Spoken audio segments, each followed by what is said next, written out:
নমস্কার, আমার গল্পের আসর চ্যানেলে আপনাদের সবাইকে স্বাগত জানাই। নিত্য নতুন গল্প শুনতে আপনারা অবশ্যই আমার চ্যানেলটিকে সাবস্ক্রাইব করবেন। আমার আজকের নিবেদন আতার পায়েস, লিখেছেন রাজশেখর বসু। রামগোপাল হাই স্কুলের মাস্টার প্রবোধ ভট্টাচার্য, বয়স 30, আমোদে লোক। ছাত্ররা সবাই ভালোবাসে। পুজোর বন্ধের দিন কতক আগে 5টি ছেলে তার কাছে এলো। তাদের মুখপাত্র সুধীর বললে, স্যার, মহা মুশকিলে পড়েছি। প্রবোধ জিজ্ঞাসা করলে, ব্যাপারটা কি? গেল বছর আমার বড়দার বিয়ে হয়ে গেল, জানেন তো? তার শ্বশুর ভৈরববাবু খুব বড় লোক। দেওঘরের কাছে গণেশ মুন্ডায় তার একটি চমৎকার বাড়ি আছে। বৌদি বলেছে সে বাড়ি এখন খালি।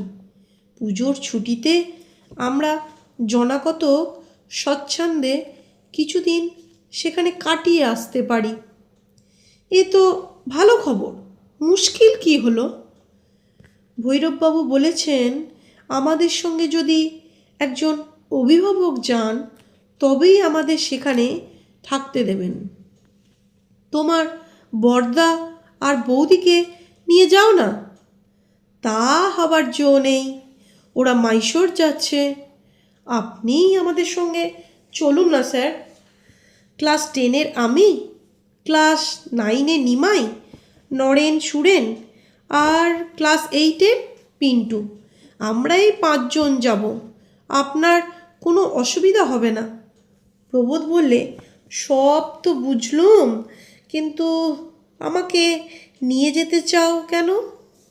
মাস্টার সঙ্গে থাকলে তোমাদের ফুর্তির ব্যাঘাত হবে না? সজোরে মাথা নেড়ে সুধীর বললে, মোটেই, একদম, একটুও কিচ্ছু ব্যাঘাত হবে না। আপনি সেরকম মানুষই নন। স্যার, আপনি সঙ্গে থাকলে আমাদের 3 ডবল ফুর্তি হবে। নিমাই, নরেন, সুরেন সমস্বরে বললে, নিশ্চয়ই নিশ্চয়ই। প্রবোধ যেতে রাজি হলো। দেওঘর আর জিসিডির মাঝামাঝি গণেশ মুন্ডা পল্লীটি সম্প্রতি গড়ে উঠেছে। বিস্তর সুদৃশ্য বাড়ি, পরিচ্ছন্ন রাস্তা, প্রাকৃতিক দৃশ্যও ভালো। ভৈরববাবুর অট্টালিকা ভৈরব কুঠি আর তার প্রকাণ্ড বাগান দেখে ছেলেরা আনন্দে উৎফুল্ল হলো এবং ঘুরে ঘুরে চারিদিক দেখতে লাগলো।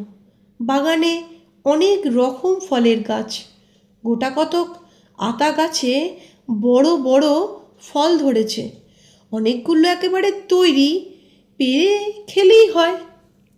প্রবোধ বললে, ভারী আশ্চর্য তো, ভৈরববাবু দারোয়ান আর মালি দেখছি অতি সাধু পুরুষ। সুধীর বললে, মনে ভাববেন না তা, আমি এখানে এসেই সব খবর নিয়েছি স্যার। দারোয়ান মেহিপাড়ে আর মালি ছেদি মাহাতো, এদের মধ্যে ভীষণ ঝগড়া। দুজনের উপর কড়া নজর রাখে, তাই এ পর্যন্ত কেউ চুরি করবার সুবিধে পায়নি। নিমাই বললে, যদি 2-3 সের দুধ জোগাড় করা যায় তবে চমৎকার আতার পায়েস হতে পারবে। আমি তৈরি করা দেখেছি, খুব সহজ। সুধীর বললে, বেশ তো, তুই তৈরি করে দিস। ও পারেজি, তুমি কাল সকালে 3 সের খাঁটি দুধ আনতে পারবে? পারে বললে, জরুর পারবো হুজুর। নাওয়া খাওয়া আর বিশ্রাম চুকে গেল। বিকালবেলা সকলে বেড়াতে বেরোলো। ঘণ্টাখানেক বেড়াবার পর ফেরার পথে সুধীর বললে, দেখুন স্যার, এই বাড়িটি কি সুন্দর, ভীমসেন ভিলা। গেটের উপর কি চমৎকার থোকা থোকা হলুদ ফুল ফুটেছে। আকাশের দিকে হাত বাড়িয়ে পিন্টু চেঁচিয়ে উঠল, ও ওই ওই একটা নীলকণ্ঠ পাখি উড়ে গেল। নিমাই বলল, এদিকে দেখুন স্যার, উহ, কি ভয়ানক পেয়ারা ফলেছে, কাশির পেয়ারার চাইতেও বড় বড়। নিশ্চয়ই ওই বাড়ির দারোয়ান আর মালির মধ্যে ঝগড়া আছে, তাই চুরি যায়নি। ফটকে তালা নেই। সুধীর ভিতরে ঢুকে এদিকে ওদিকে উঁকি মেরে বললে, কাউকে কোথাও দেখছি না, কিন্তু ঘরের জানালা খোলা, মশারি টাঙানো রয়েছে, বোধহয় সবাই বেড়াতে গেছে। দারোয়ান, ও দারোয়ানজি, ও মালি। কোনো সাড়া পাওয়া গেল না। তখন সকলে ভিতরে এসে ফটকের পাল্লা ভেজিয়ে দিলে। নিমাই বললে, একটা পেয়ারা পারবো স্যার? প্রবোধ বললে, বাজারে প্রচুর পেয়ারা দেখেছি, নিশ্চয়ই খুব সস্তা। খেতে চাও তো কিনে খেও, বিনা অনুমতিতে পরে দ্রব্য নিলে চুরি করা হয়, তা জানো না? জানি স্যার, চুরি করব না, শুধু একটা চেখে দেখব কাশির পেয়ারার চাইতে ভালো কি মন্দ। প্রবোধ পিছন ফিরে গম্ভীরভাবে একটা তালগাছের মাথা নিরীক্ষণ করতে লাগলো। মৌনং সম্মতি লক্ষণম ধরে নিয়ে নিমাই গাছে উঠল। একটা পেয়ারা পেরে কামড় দিয়ে বলল, বোম্বাই আমের চাইতো মিষ্টি। সুধীর বলল, এই নিমে, স্যারকে একটা দে। নিমাই একটা বড় পেয়ারা নিয়ে হাত ঝুলিয়ে বললে, এইটা ধরুন স্যার, একটু চেখে দেখুন, কি চমৎকার। পেয়ারায় কামড় দিয়ে প্রবোধ বললে, সত্যি খুব ভালো পেয়ারা, আর বেশি পেরো না, তাহলে ভারী অন্যায় হবে কিন্তু। লোভ সংবরণ করতে শেখো। ততক্ষণ নিমাইয়ের সব পকেট বোঝাই হয়ে গেছে। তার সঙ্গীরাও প্রত্যেকে 2-3টে করে পেরেছে। সুধীর বললে, এই নিমে, শুনতে পাচ্ছিস না বুঝি? স্যার রাগ করছেন, নেমে আয় চট করে, এক্ষুনি হয়তো কেউ এসে পড়বে। হঠাৎ ক্যাঁচ করে গেটটা খুলে গেল। একজন মোটা বৃদ্ধ ভদ্রলোক আর একটি রোগা মহিলা প্রবেশ করলেন। দুজনের হাতে গামছায় বাঁধা বড় বড় 2 পোটলা। নিমাই গাছের ডাল ধরে ঝুলে ঝপ করে নেমে পড়ল। বৃদ্ধ চেঁচিয়ে বললেন, এসব কি? দল বেঁধে আমার বাড়ি ডাকাতি করতে এসেছ? ভদ্রলোক ছেলের এই কাজ? ঝুব্বু সিং, এই ঝুব্বু সিং, বেটা গেল কোথায়? পোটলা 2 নিয়ে মহিলা বাড়ির মধ্যে ঢুকলেন। ঝুব্বু সিং 1 লোটা বৈকালিক ভাং খেয়ে তার ঘরে ঘুমুচ্ছিল। এখন মনিবের চিৎকারে উঠে পড়ে চোখ রগড়াতে রগড়াতে বেরিয়ে এলো। সে হুঁশিয়ার লোক। গেটে তাড়াতাড়ি তালা বন্ধ করে লাঠি ঠুকতে ঠুকতে বলল, হুজুর, হুকুম দেন তো, থানে মেয়ে খবর দিয়ে আসি। হো বৈদ্যনাথজি, ছিয়া ছিয়া ছিয়া, ভদ্র আদমির ছেলিয়া হয়েছে। এ কি ডাকাতেরা চোখের সামনে সব লুটে নিলে, আর তুমি বেহুশ হয়ে ঘুমোচ্ছিলে। তারপর মশাইদের কোত্থেকে আগমন হলো? এরা তো দেখছি ছোকরা, বজ্জাতি করবারই বয়স, কিন্তু তুমি তো বাপু খোকা নও, তুমি বুঝি দলের সর্দার? প্রবোধ হাত জোর করে বললে, মহা অপরাধ হয়ে গেছে স্যার। এই নিমাই, সব পেয়ারা দারোয়ানজির জিম্মা করে দাও। আমরা বেশি খাইনি স্যার, মাত্র 2-3টে চেখে দেখেছি, অতি উৎকৃষ্ট পেয়ারা। কৃতার্থ হলুম শুনে। এরা বোধহয় স্কুলের ছেলে। তোমার কি করা হয়? নাম কি? আগে আমার নাম প্রবোধচন্দ্র ভট্টাচার্য, মানিকতলার রামগোপাল হাই স্কুলের মাস্টার। এরা সব আমার ছাত্র, পুজোর ছুটিতে আমার সঙ্গে বেড়াতে এসেছে। খাসা অভিভাবকটি পেয়েছে, খুব নীতিশিক্ষা হচ্ছে। আমাকে চেনো? Bhimchandra Sen, retired district magistrate, Rai Bahadur খেতাবও আছে, কিন্তু স্বাধীন ভারতে সেটার আর কদর নেই। বিস্তর চোরকে আমি জেলে পাঠিয়েছি। তোমার স্কুলের সেক্রেটারিকে যদি লিখি আপনাদের প্রবোধ মাস্টার এখানে এসে তার ছাত্রদের চুরিবিদ্যা শেখাচ্ছে, তাহলে কেমন হয়? যদি কর্তব্য মনে করেন তবে আপনি তাই লিখুন স্যার।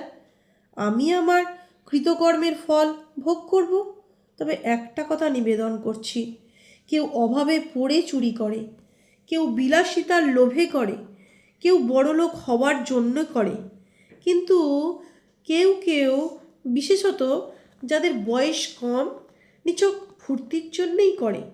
আমি অবশ্যই ছেলে মানুষ নই, কিন্তু ছেলেদের সঙ্গে মিশে এই শরৎ ঋতুর প্রভাবে আর আপনার এই সুন্দর বাগানটির শোভায় মুগ্ধ হয়ে আমারও একটু বালকত্ব এসে পড়েছে।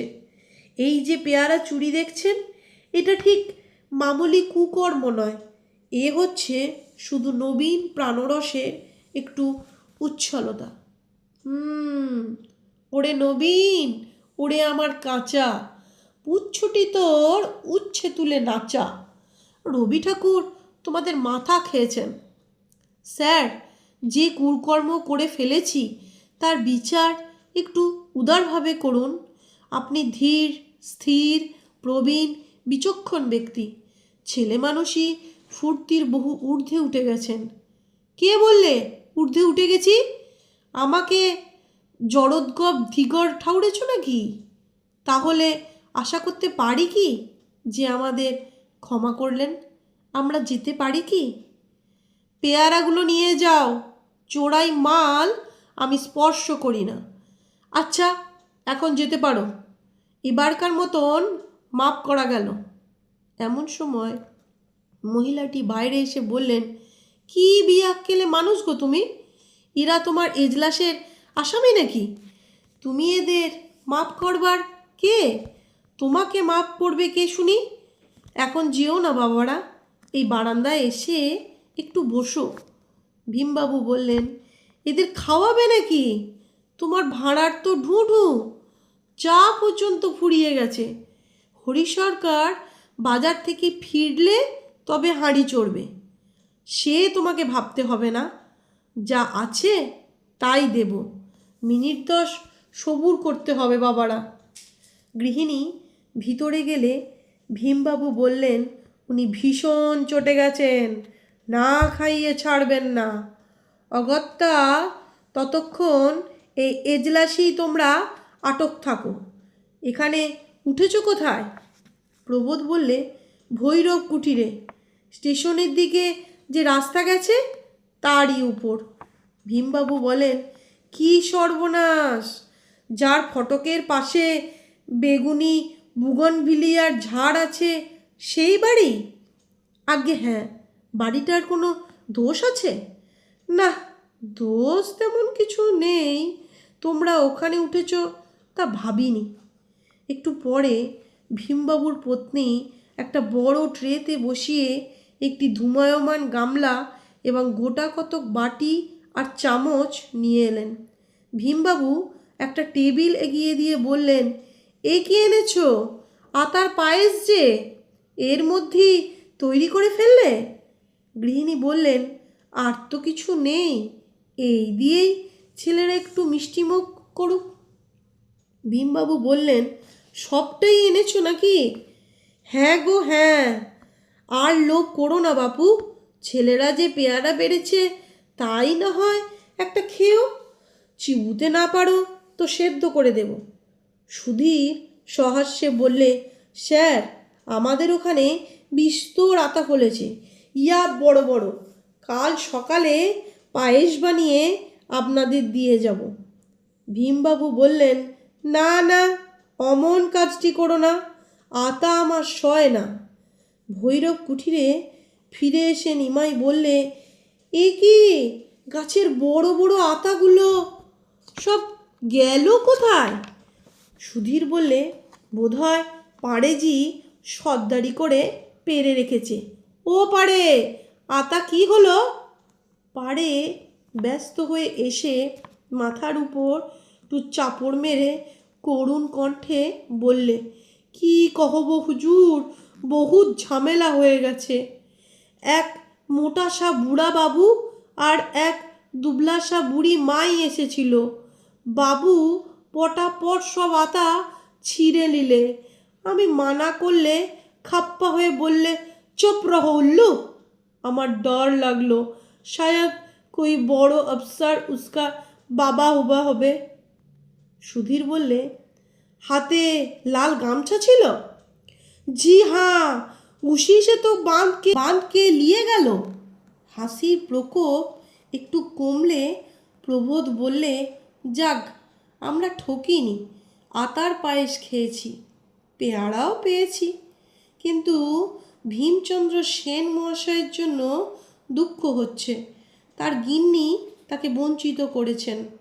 নিমাই বললে, ভাববেন না স্যার, দিন দুই পরেই আবার বিস্তর আতা পাকবে, তখন পায়েস করে ভীমসেন মশাইকে আর তার গিন্নিকে খাওয়াবো।